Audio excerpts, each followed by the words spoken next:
So we pick up the saga when Moses has done what God commanded him to do.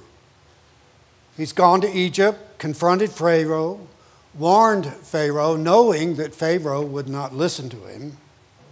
God sends plague after plague, and Pharaoh lets his people suffer so long as he isn't suffering.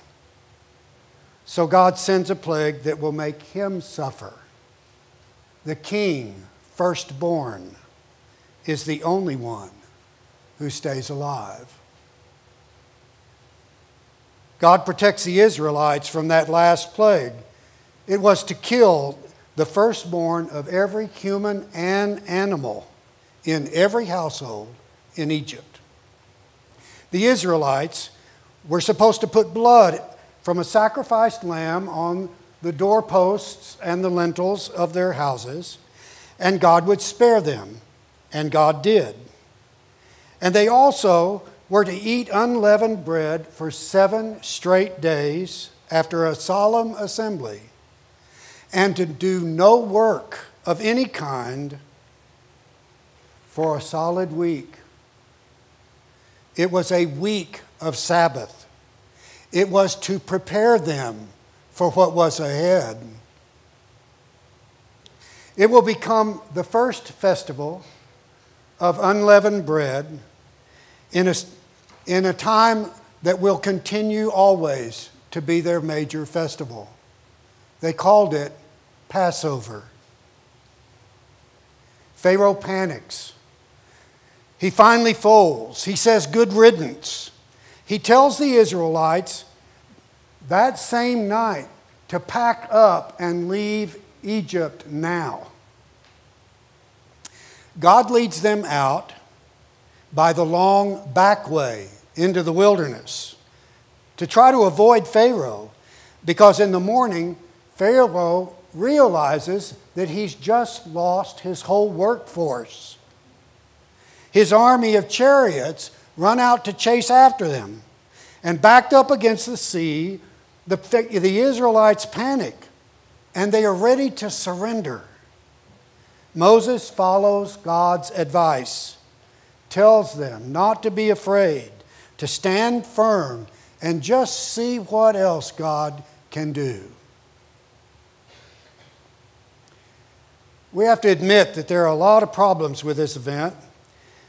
It becomes a legend to the Hebrews.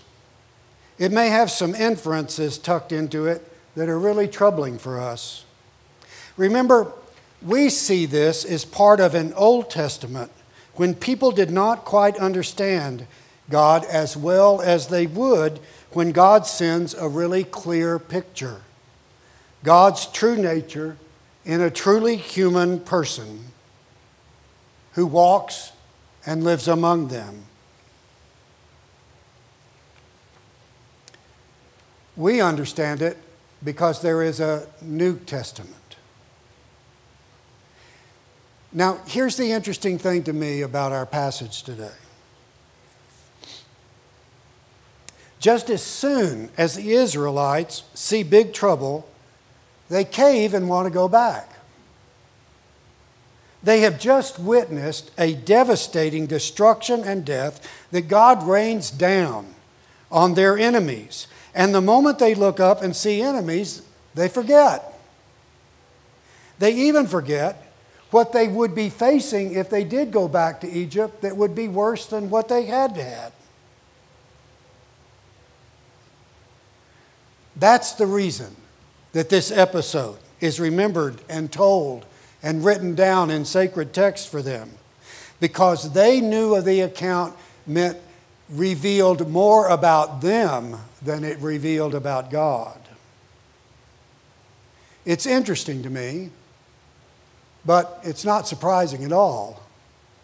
Psychologists tell us that we humans are risk averse. Facing danger, we run.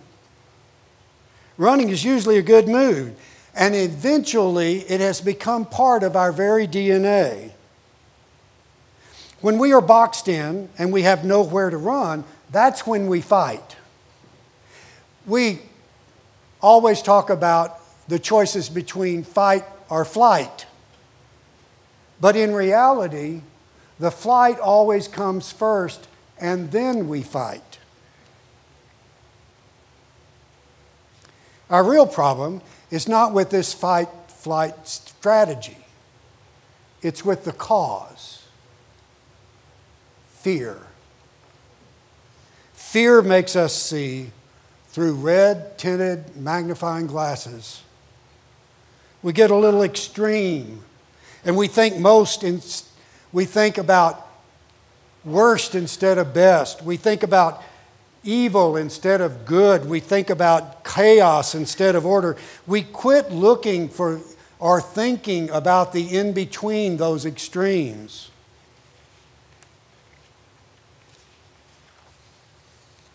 Some of it starts when we're little. I have a little one in my house these days, and I've been watching closely. Our parents get a little hyperbolic protecting us because we don't know what will hurt us, much less how to avoid it. That's not a bad thing at all, unless we keep telling our children for so long that they grow into a deep state of extreme, constant fear. What if both options to our strategy, flight and fight, are wrong?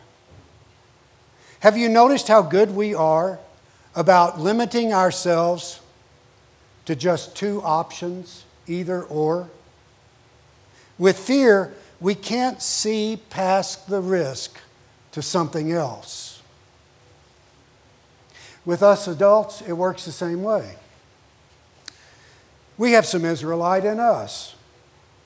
When we didn't know anything about COVID-19, panic by some became fear for the rest of us in the melees of chaos.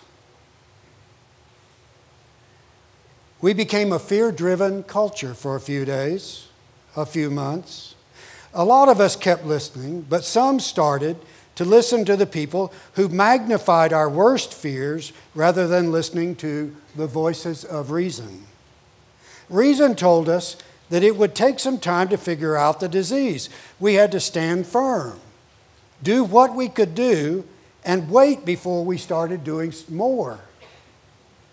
In the meantime, try to stay calm and put on a mask.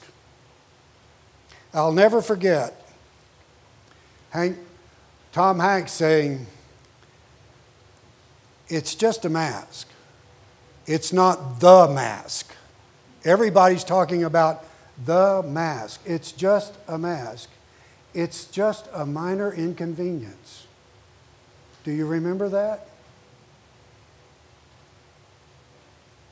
Yeah, we remember it all. Of course we do. It's still there in the back of our minds. And the voices of reason are still fighting against the voices who are manipulating the fears of people. Reason has a difficult time in fear. Probabilities are always on the side of the fear sellers, and they know it. So recognizing the similarities, we can be a little more understanding of the Israelites.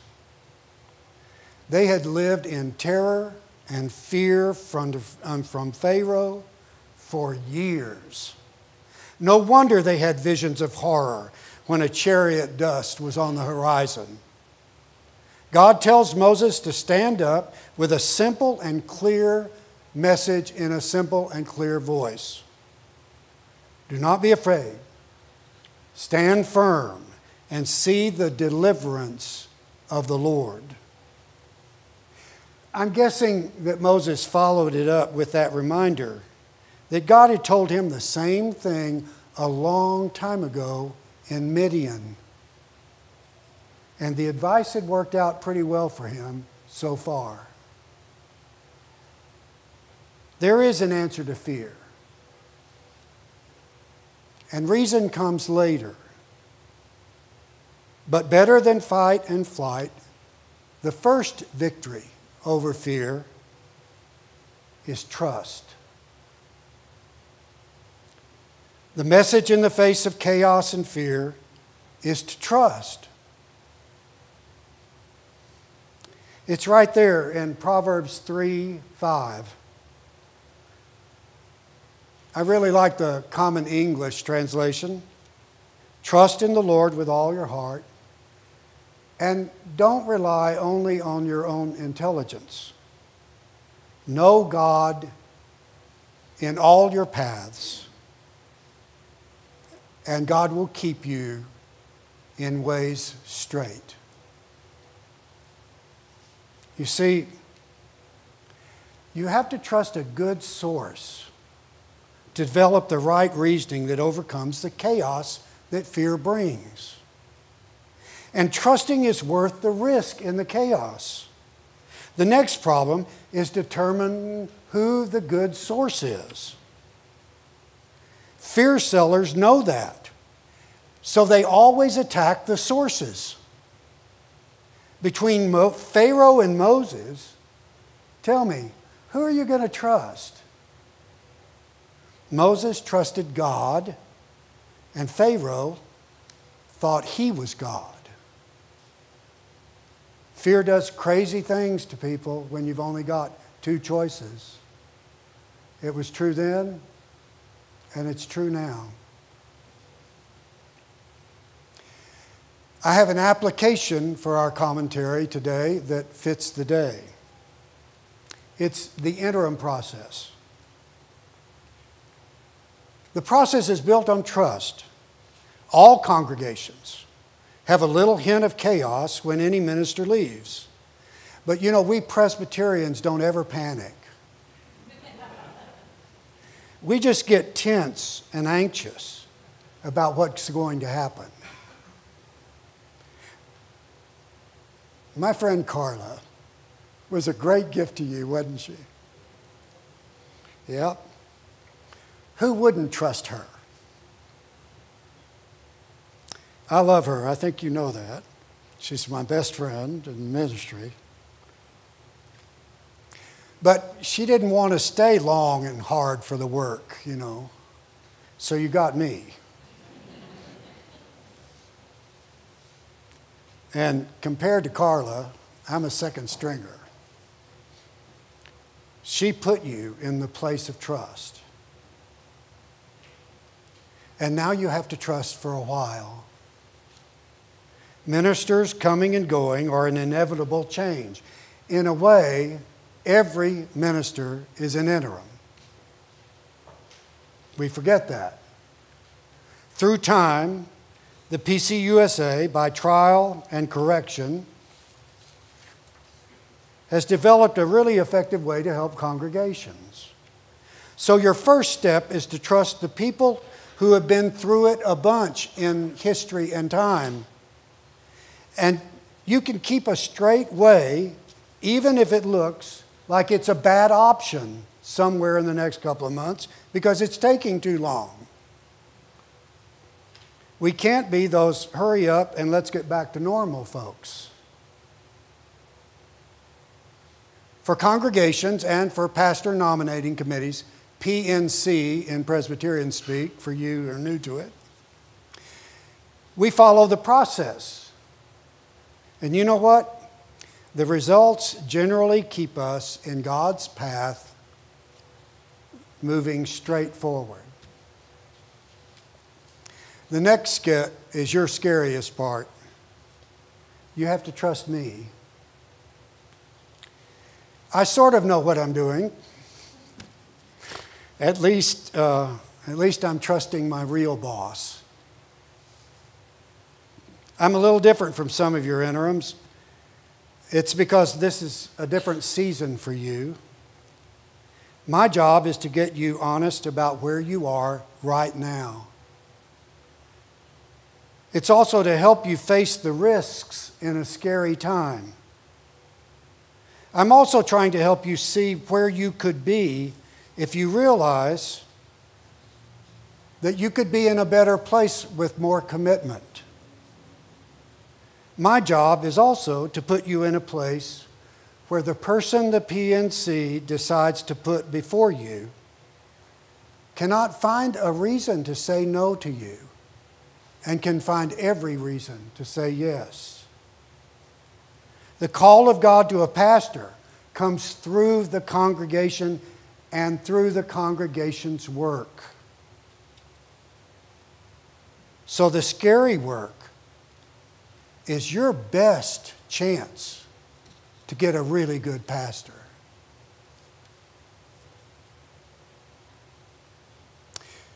You know I'm honest with you. You also know that I won't let you off the hook. So I will just say this. This is more up to you than it is up to me. It's your church. I'm not an official member of your church. I'm a member of the presbytery. Your pastor is never a member of the congregation. It's the wisdom of Presbyterian perspective that the church ultimately belongs to the people who say they will be committed to the body of Christ in this place. There are a lot of people here who are amazingly committed. And like Paul told the gathering in Corinth, it takes the whole body, all the members working together with holy awareness to get the scary work done.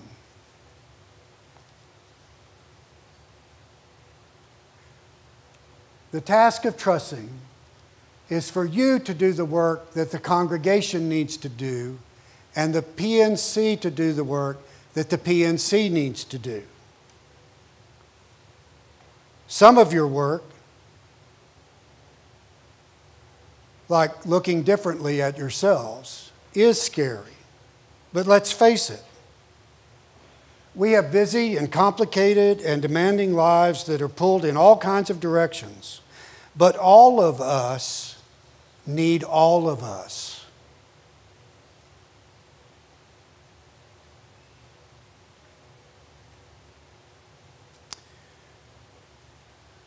The future of this church is up to you and God all together. In case you haven't noticed, God never works alone.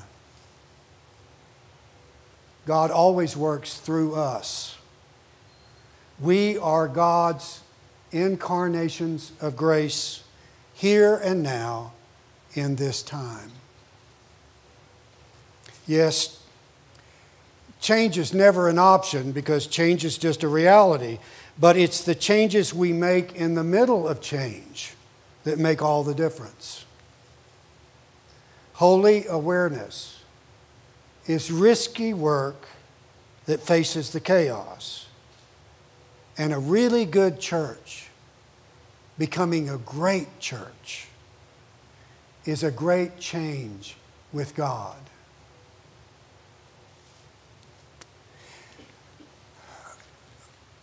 I'm going to do something today I don't usually do in church. I'm going to tell a couple of jokes. And then I'm going to give you a warning, which sometimes I do.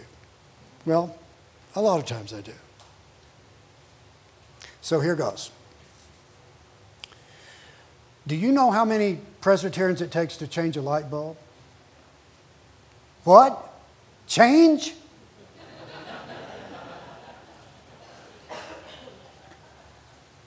Sometimes we can laugh at the truth. Do you know the 7 last words of the church? Anybody? You know the 7 last words of the church? We've never done it that way before. Well, those really aren't the last words. The last words are 9 words. We stayed the same until we closed the door.